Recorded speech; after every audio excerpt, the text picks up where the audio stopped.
Hey makers, and welcome to my channel. So this is the first video in my basic engineering series. So today we are going to talk about breadboards. So what are breadboards? Breadboards are a great tool for prototyping, so everyone who is interested in electronics should know how to use one. So it's basically plug and play. So you plug your components in a certain way, you make your circuit works. If it works, then you go for a manufacturer or more pin-minute solution like PCB, for example. And when you're done, you just remove them and you can reuse it over and over again. Now, how it works is very simple. If we flip one around, normally you shouldn't see this, but for the purpose of this video, I removed the covering plastic and applied hot glue. Why? So they don't come off, obviously.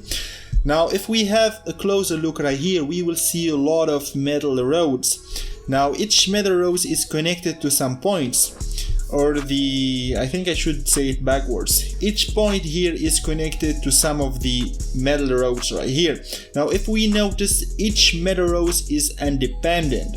Now, same goes for this side, but in this side we have vertical, while here we have horizontal, meaning that in this side, this point right here is connected to this point right here, and of course all points are connected together, and this same applies to this point right here.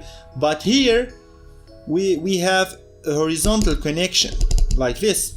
So basically, if you want to connect, for example, this side to this side, you should do something like this. Now everything here is connected together. Now I will use my millimeter, which is this one right here, and we are going to use the continuous mode to check the continuity. Now each time you forget about the points, you can just use a millimeter and double check it. So we are going to measure the connection between this side and this side. And as you can see, we have a beeping. Now we are going to check the connection between this side and that side, and normally it should not make any connection. See, no connection. Now let's move to this part right here. So we said that this part, this hole right here, is connected to the same hole on the same horizontal layout, right?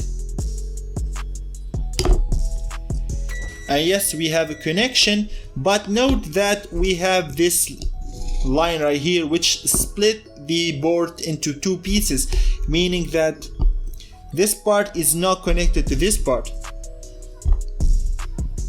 as you can see right here.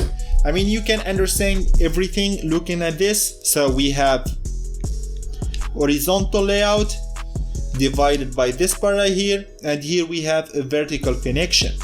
Now you will see a lot of people doing something like this.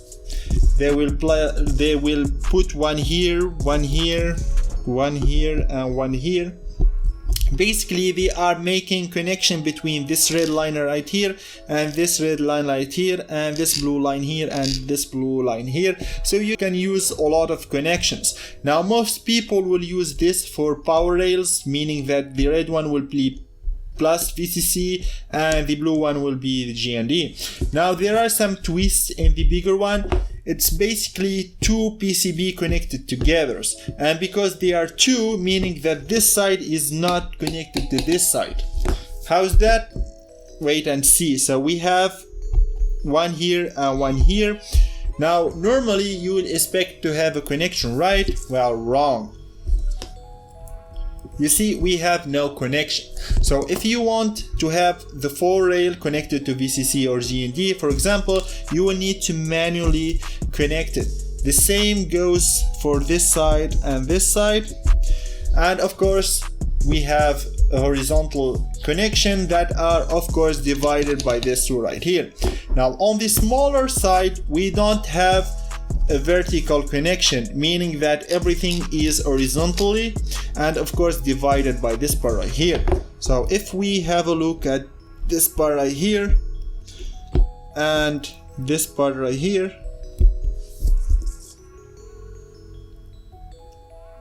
see, no connection. But if we move it here, then we have a connection. Now if we try to to see the connection vertically. See, no connection. And by this you have the basic understanding of every breadboard on the market.